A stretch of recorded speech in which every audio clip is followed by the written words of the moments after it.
What's going on, people? It's your boy Calwu. Welcome to another episode of Planetwu. Appreciate y'all for rocking with me. Continue to help me like, share, and subscribe. This is my trip to 100 subscribers. Gotta get there. Need to get there. It's very important to me.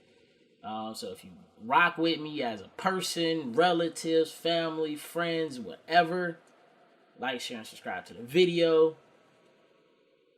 So let's go. So with this one, I'm talking about My Hero Academia.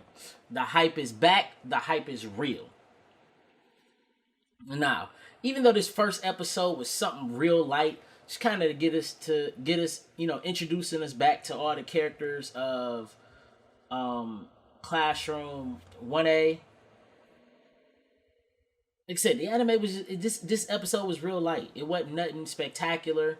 Just another training session preparing them for the worst. You seen how they've been developing. It takes place one day after I almost said allmight. One day after Endeavor defeats the new and improved Nomu.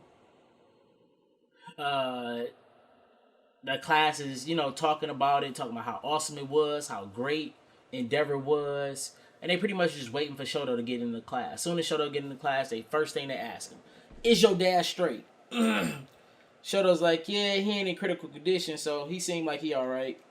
And then it just goes from there. The episode, I appreciate it because, like I said, it kind of gets you back into the groove of what My Hero Academia is. It slowly and lightly introduces every character. Every character has a hot frame of shining, showing their personality.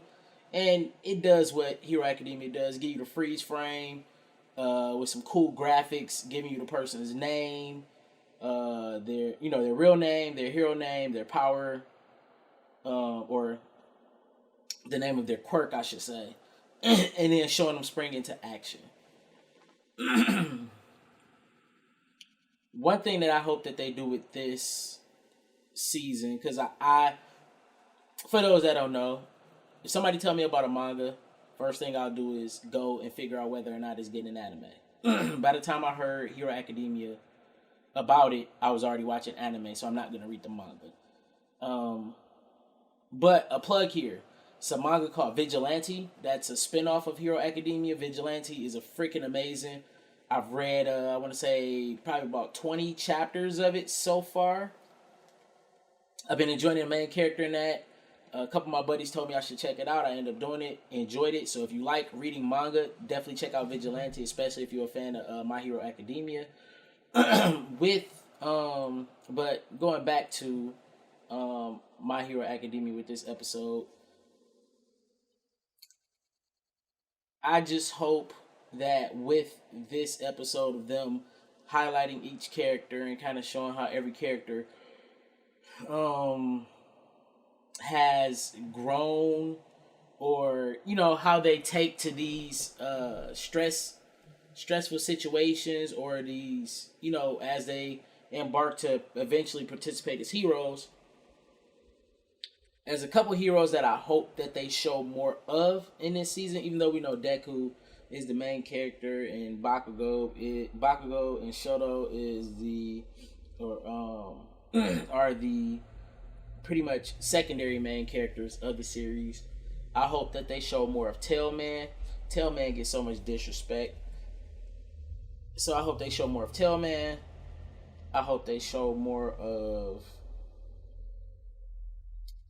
Tokoyami, even though they showed him plenty. That's my second favorite character in the series. I hope they show more of my boy Mineta, which is my favorite character in the series. I hope they show more of him shining.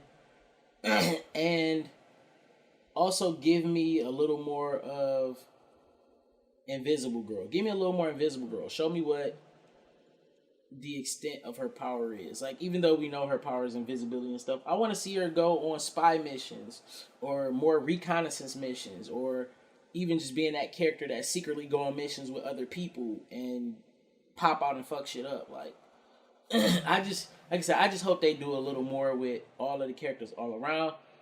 And as I stated, I haven't read the manga, so I don't know what they're doing in the manga as far as the characters go after the Endeavor fight. I might go take a peek. One of my friends gave me a spoiler, so I know a few things that's going on with Deku and some of the other characters in the series. But I appreciate them coming out right off the bat in this episode of showing the big three, and the big three participating in their exercise, their rescue exercise and their hero exercises, and finding villains out and things of that nature. And the class's teamwork, their teamwork always keeps improving. Every time I see them all on screen together, their teamwork gets better and better and better. And that's one thing I appreciate, is that they don't forget and they don't make the same mistakes, and they understand and realize, like, even though these are training exercises, for the most part, except for Deku goofy ass, realizing that we need to take these things serious and we need to assess these things and go at it with extreme prejudice. Whereas Deku does that all the way up until it's time to deliver the final blow, and then he pulls his punch and is like, yeah, just please surrender. It's like, no, bro, this dude's a villain. Punch him in the shit, hem him up, arrest him, and rescue people that way. Like you would in any situation. So, like I said, the big three, I appreciate that. The episode was just good. It was a good hype. It was a good segue to bring us back into the series. For those that didn't read the manga or haven't rewatched the series and kind of forgot about the people who's in 1A, and kind of give us a fresh introduction of everybody, and I appreciate it. Yeah, that's pretty much it. So once again, I appreciate y'all for rocking with me. This is Calwu from Planetwu. Like I said, like, share, and subscribe to the video. Hit me up in my comment section. Tell me what you think about the first episode of Season 5 of Hero Academia, what you thought. And yeah, like I said, once again, this is Calwu from Planetwu. I appreciate y'all. Signing off. Peace.